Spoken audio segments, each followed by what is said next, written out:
The goal and mission of the Freedom from Religion Foundation is to educate and separate.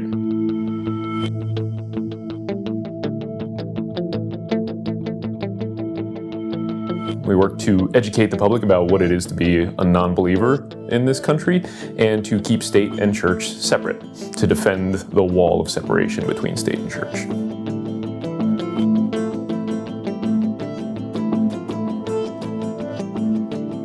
You definitely do not have to be an atheist to appreciate and value state-church separation. We have many members who are part of FFRF just because we do such great work with state-church separation, but they themselves are religious or believers. They're a minority in our group, but they are there. And historically speaking, some of the best defenders of state-church separation have been religious minorities. Your religion should be kept out of the government. And I mean, if you actually think about it, one of the reasons that we have a state-church separation in this country is not just because it's nice for non-believers, but it actually, you cannot have the freedom of religion without a government that is free from religion. It's simply not possible because every action the government takes is on behalf of we the people. So anything that it does it's almost inherently coercive. So when the government is saying, hey, we're going to have a national day of prayer, everybody should pray, that in and of itself is a violation of the separation of state and church and a violation of the religious freedom rights of every American. It's just that most Americans agree with it, so they don't care. I mean, there is that idea floating around out there that we are a Christian nation and that we are founded on biblical principles and godly principles. And it's a notion that is completely untethered from reality. You know, our founding document, the U.S. Constitution, is an entirely godless document. There's no mention of God or Jesus or a deity anywhere in there. It begins, we the people. You know, it is as down-to-earth a document as there is, and it was the first of its kind in that respect.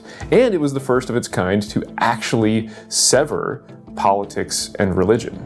You know, this is a uniquely American tradition and experiment. We were the idea of state-church separation had been kind of floating around in the ether of the Enlightenment, but it had never been put into practice. And the first country to do that was the United States of America. And to me, that is the quintessential American value. That is the thing that we ought to be most proud of and celebrate most as Americans.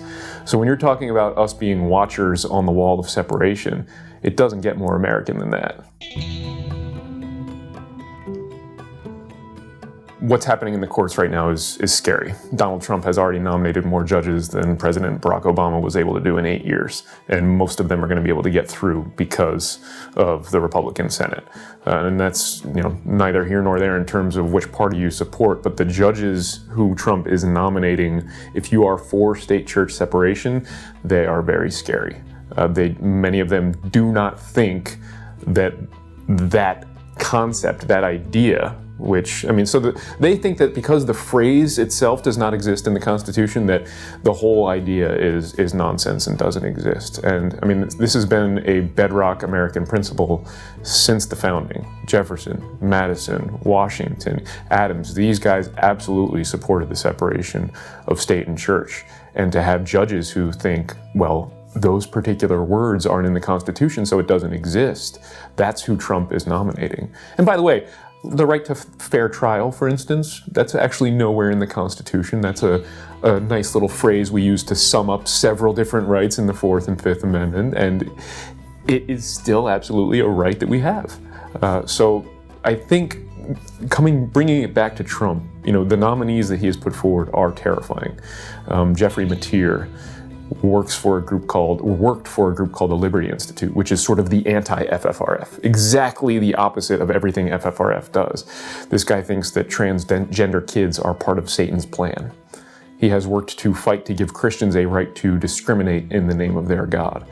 And he has been nominated for a federal judicial spot, a lifetime appointment on the federal bench. If he gets on there, he's not going anywhere. So it is very important for people to get active right now and oppose some of these nominees.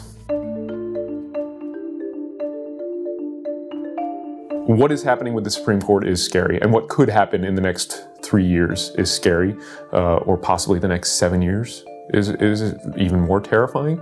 However, I think what people really need to remember is that change often doesn't start with the Supreme Court. One of my law professors likened the Supreme Court to the last person in on an all-team tackle. They tend to just kind of put the finishing touch on social change. They are rarely the driver of social change. The gay marriage case, Obergefell, is a great example. They actually waited till public opinion had shifted in favor of gay marriage before accepting that case and making that decision. And they could have accepted similar cases throughout, the past 10, 15. They could have made the same decision in 2003. They had a case involving homosexual rights they could have made more broad, but they didn't. And they had the opportunity, but they chose not to because they are not the driver of social change. So I think when people get scared about we're going to start losing in court because of the changes that are happening, that's probably true, but it's not an excuse to abandon all hope. One of my favorite examples is the case Plessy versus Ferguson. This is the case that said separate is equal. It upheld discrimination. This was a Supreme Court case in the 1890s, and there was a guy named Homer Plessy who was 1/8 black. And this local group called the Citizens Committee actually set this entire case up from the beginning. It was the perfect case. All the facts were exactly as you could want it. And they orchestrated it so that the Supreme Court would say segregation is unconstitutional under the 13th, 14th, and 15th Amendments. And they lost that case. And again, it had been perfectly orchestrated. They picked a guy who was 1/8 black, didn't look black. He sat in the whites-only car, even though he wasn't allowed to. They had, rather than him being arrested by the police, they had a private detective go and arrest him so that nobody could claim that he was resisting arrest and they wouldn't muddy the waters of the case with, external issues. And they fought this all the way to the Supreme Court. Perfect facts, perfect case, any case that the ACLU or FFRF would want to orchestrate today. And they lost because the country wasn't ready for it. They lost 7-1 over the dissent of Justice Harlan, who deserves credit for dissenting in that case. But so, and it took almost 60 years to overturn that decision before we got to Brown versus Board of Education, where the Supreme Court finally said, no, separate is not equal. And even then, it still took a long time to get the changes to actually happen. So, the courts are not necessarily the driver of social change that we expect. And to me, if you are disheartened, if you are down about secularism right now because of the state of the government, the election, the Supreme Court, you have to remember that the demographics are shifting our way. And I actually think that the Supreme Court and Trump and all that are going to drive the demographics even more quickly in our direction. And in my opinion, as a constitutional lawyer fighting for the wall of separation, we are going to win this fight with demographics by normalizing non-belief. So there is certainly reason to take heart there. FFRF right now we're having a run. We are, since the 1st of January 2016, in court we are 14-2. That's 14 wins and 2 losses. That's an enormous. That's a huge winning streak in anything. Ted Williams batted 400 once. I don't know, we're batting like 850 or something like that? Now, that's as things stand right now. Some of those cases are being appealed, both the wins and the losses, so that could change. But some of those cases were settled. We didn't get court opinions either, but that's because the law was already so clear. So, we are winning. We are winning demographics and we are winning in court. And again, that could shift as the makeup of the courts tend to shift, but right now we are winning. And I think, FFRF is never going to stop fighting for the separation of state and church. And I think one of the things that you're also seeing right now from the religious right in particular is there's been this, they've circled the wagons, right? So you have the Catholics and the evangelicals, and many of these believers have kind of gotten together now. And that's because of the advancement of secularism.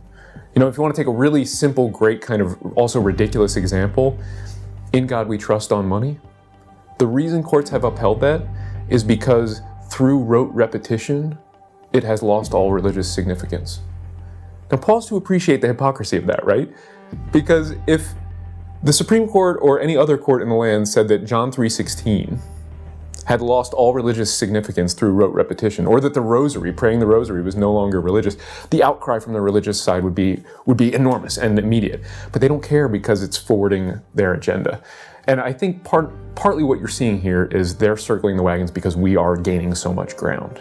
And you're seeing that again in a 14-2 win-loss record over 2 years is part of that. So we are winning, we are making strides, even in this unfriendly climate. I think there are two big things that everybody should do. One is they should join FFRF, and if FFRF's not your cup of tea, join another organization. It's not just that we need the funds so that we can continue to do the work that we do.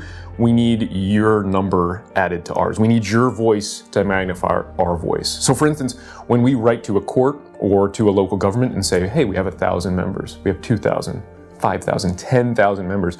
Right now, we almost have 30,000 members. And that alone gives us a lot of power and a lot of influence to actually create and force social change. It's hugely important not just to join because you're contributing financially to these organizations, but because you're joining your voice to theirs. That is something that I think is lost often in this discussion. And the second thing is to be out about your atheism or your agnosticism, whatever you choose to call yourself, to be out. Again, I think we're going to win this fight with demographics. If you have the ability, you almost have a duty to do that. There are a lot of people who can't come out. They really will lose their jobs. They're not just afraid that they'll get a little backlash. They will lose their jobs. And if you have the ability to be out, you can pave the way for all the other secular Americans. And I think you kind of have a duty to do that at this point.